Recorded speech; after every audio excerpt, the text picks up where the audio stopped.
If you are a silver stacker and you're like me, you're feeling pretty disappointed in silver's performance overall compared to gold and even other asset classes.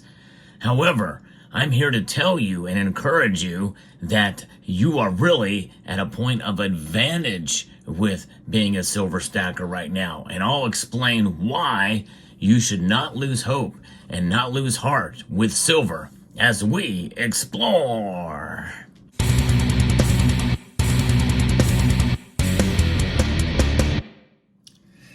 You probably have heard it all before. In fact, there's probably many social media channels and influencers that say silver's day is coming. It's going to go to the moon. It's going to go into triple digits. It's going to get to $50 before the end of the year, that type of thing. You don't get that on this channel. I like to be as realistic as possible with regards to silver's price performance over time. But nonetheless, there is some dynamics occurring right now that we've never seen before in the gold market. And I think that silver will benefit from that.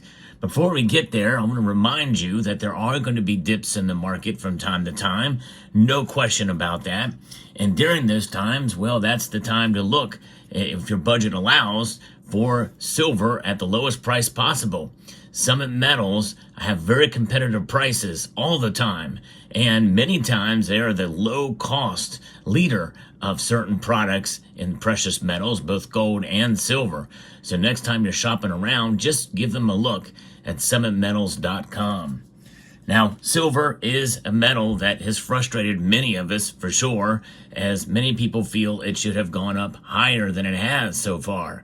It has done well in 2024 and 2025. Both years, it has increased in price larger than the rate of inflation. That's very good. Even by the most conservative measures of such a thing, it has done quite well.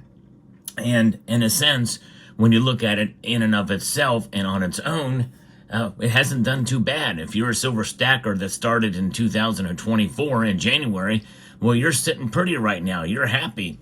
And in the end, that's what matters the most. Not compared to any other asset class, it's performance over the long course of time.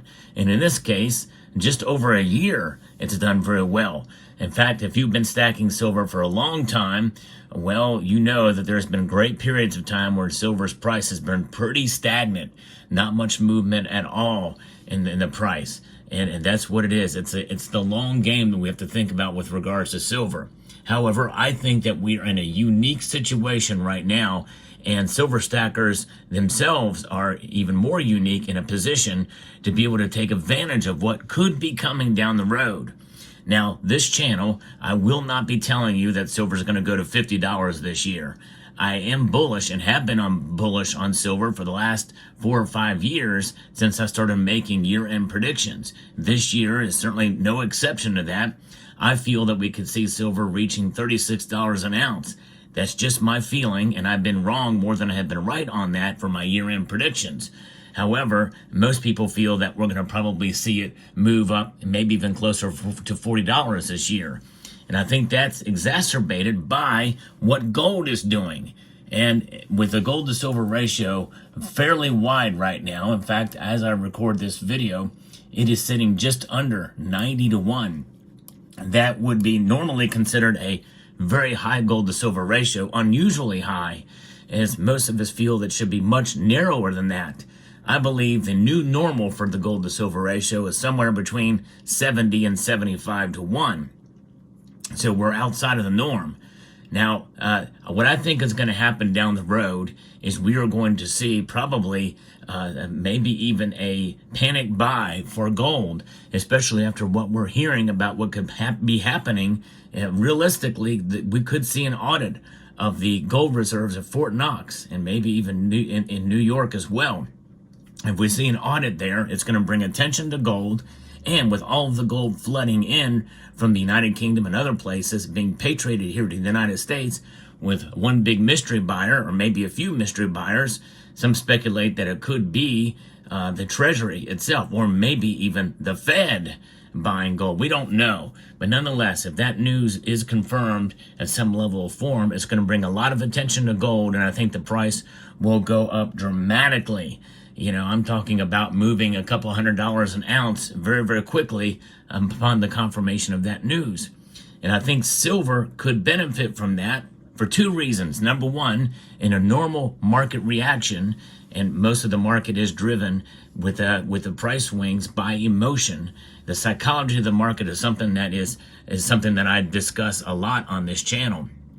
And that being said, if gold is indeed pushed up that dramatically, and there's a flurry to buy gold, well, a lot of people, they can't afford gold, and it may be very difficult to purchase even a tenth of an ounce of gold at that rate, especially if it goes up a couple $100 more from where it is right now, well into the all-time high adjusted for inflation. And we're talking $3,300 if that's the case, if some of this news is confirmed and actually does pan out. We'll see. And especially depending on the results of such an audit, if it were to occur, then that means people are going to rush to the next best thing, silver. That's right, we might see a rush to flurry to buy silver, much as was the case in South Korea, that ended up collapsing the gold and silver market there. How long that will occur, I'm not sure, but nonetheless, there is a squeeze, and a different type of squeeze that could be happening, not only from the industrial side or the good delivery bar side with silver right now, especially from the London Bullion Market Association and others, we could see it on the retail side, and that is going to mean that the price is going to go up maybe even more.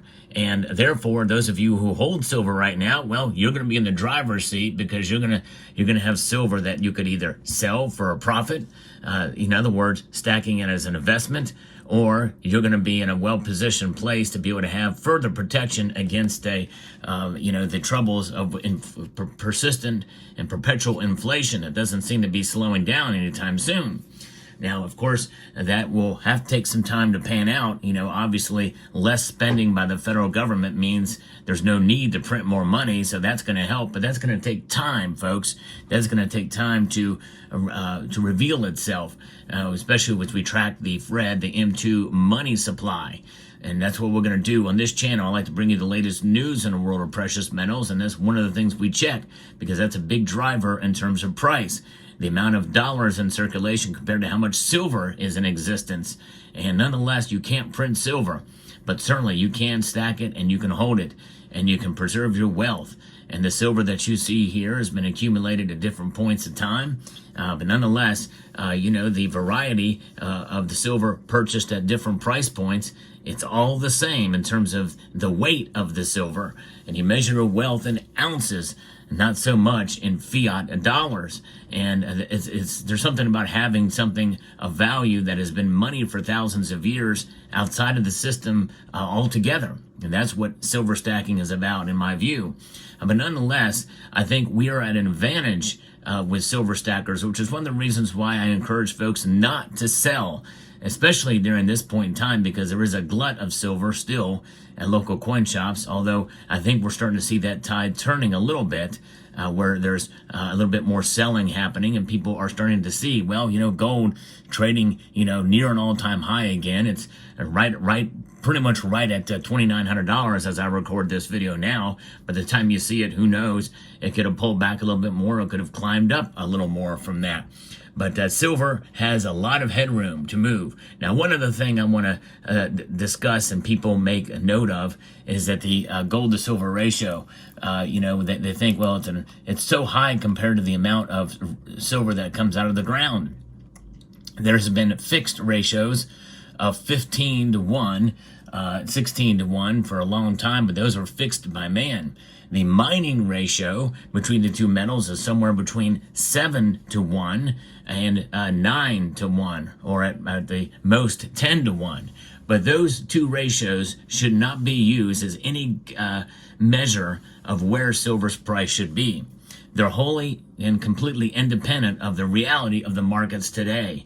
Never use those to make an argument that silver should be much higher because of the mining ratio.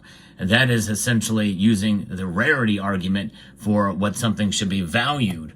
Rarity means very little in terms of the historic value of something, even an intrinsic value of something. I mean, I'm going to case in point.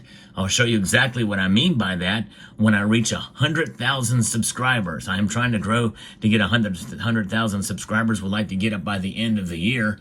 But I'm going to make that point, and you'll see exactly firsthand with what I'm going to show you, which is extremely rare, so rare that no one has ever seen what I'm about to show you when I reach 100,000 subscribers. But nonetheless, this is something that is very important to understand, that rarity is only one dynamic. It really boils down to demand. And demand even is a very nuanced subject with regards to silver. We are in the fourth year of a structural deficit in industrial silver, but it is not really reflected as much in the price as we think it should. I think in some measure, gold is overperforming, and there's a lot that is really stacking up upon each other as far as the gold market dynamic that is leading into this massive move in price, to the point where we're getting close to gold reaching an all-time high when measured against inflation. So there's still room to move for gold to go up, but a whole lot more room for silver to climb. And that means that we are in a unique position to hold it and to stack it, because that very well could play itself out, and maybe even in a hurry. In other words, I think that if this stuff comes to light and there's more attention of gold in the media, that could drive its price up to where it's driven out of the market of most that want to buy it, and then they are going to move to silver. They're going to see silver as undervalued. And by the way, even based off of what I said, I still think silver is undervalued. And so this is why I still continue to buy it, although not as much as I have in the past, because I've mainly focused on gold. But nonetheless, this is one of my most recent purchases, this 10-ounce bar, which is kind of cool. This is from Silverback Precious Metals. Never heard of this place before, but it's got a weird little symbol here. It looks like, I don't know what that is. Almost looks like it could be a face of some sort, but it's strange imprint. But this is a nice chunky 10-ounce bar here, and I wanted to add it to the stack, wrapped in plastic there. And so there that is. So I do think that silver is in a unique position with the markets right now. And we as silver stackers, as long as we hold, I think we're going to benefit from this. I don't know how that's going to play out in terms of price, but the overall message here is do not lose heart. Do not lose hope, silver stackers. Hang on to your silver. And if you can afford to buy a little bit more, it may not be a bad idea to do so. But you have to do that based off of your own decision making and own understanding of the precious metal markets in general and the silver market in particular. It's crazy and it's volatile, and that volatility probably will continue, although silver is looking good. So there you have it. Let me know what your thoughts are in the comment section below. Hope you found this video informative, insightful, and educational. Would like to extend a multitude of gratitude to each and every one of you for taking the time to watch this video, and to encourage you to please rate, share, comment, and subscribe.